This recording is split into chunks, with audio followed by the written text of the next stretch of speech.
that God hates. Number one, proud look. Tell them a proud look. We know pride does all kinds of damage.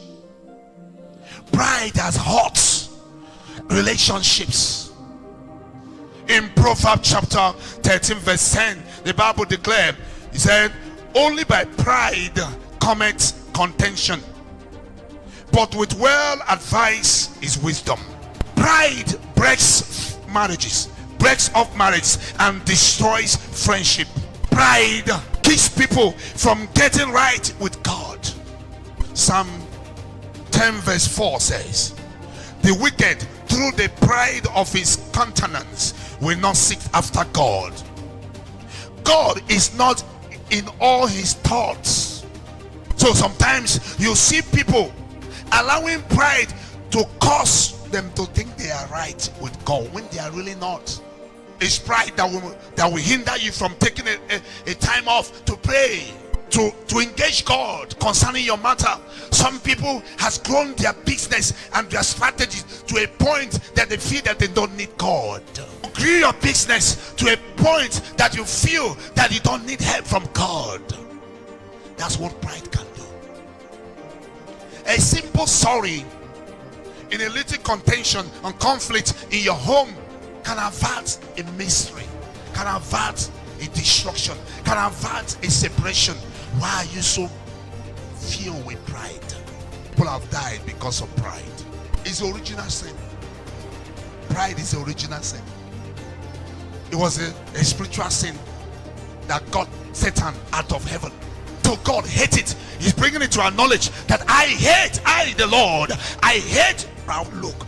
God does not want to see you have this thing in your spirit as a child of God. God does not want to see this in your activities, in your outworkings, in your relationship, in your convention. God does not want to see you displaying the spirit of pride.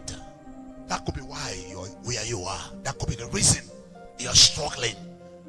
It's not necessarily that Satan is trying to thwart what God has planned for you. See, Satan has no power over a child of God. You permit what he is doing. You are the one that permitted it. If you don't permit it, God will not allow it. The way you talk to your husband is a proof that you're living in pride. The way you talk to your wife is a proof that you are filled with pride. You don't want to, little bit submission, little bit respect could change the whole story and solve the puzzle. The way you talk have made you, till this date, you're struggling with relationships that comes your way. A little kind of stretched package make you feel you're better than others. No, 1,000 times no, you're not better than anybody. Everything that happens around you is by the grace of God. Grace has found you. Stay under grace. That's the only way you can see yourself blossom. That's the only way you can see yourself succeed in life. For pride or proud goes before destruction. Pride goes before what? Destruction. Maybe subtle, but it's dangerous. Maybe your roots, it may be part of your family bloodline, but you're going to say no, at times no. I'm born again. I'm a child of God. I have a new species. I carry a new gene. I am having God's DNA. If Jesus could humble himself without confrontation, without showing out who he was, he submitted himself to death. Death on the cross was a shameful death. It's not just ordinary death, but death on the cross in those days is a kind of death that is exposed to shame, remember, and reproach. Remember, he was nailed in that cross with criminals. It's only criminals that they hang on the cross and kill. But Jesus suffered that journey because he wanted to bring forth righteousness today.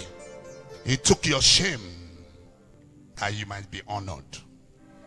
In Proverbs chapter 29 verse 23, a man's pride shall bring him low, but honor shall uphold the humble in the spirit. When pride creeps into your life, it will keep you from being used of God. and eventually it will bring God's chastisement.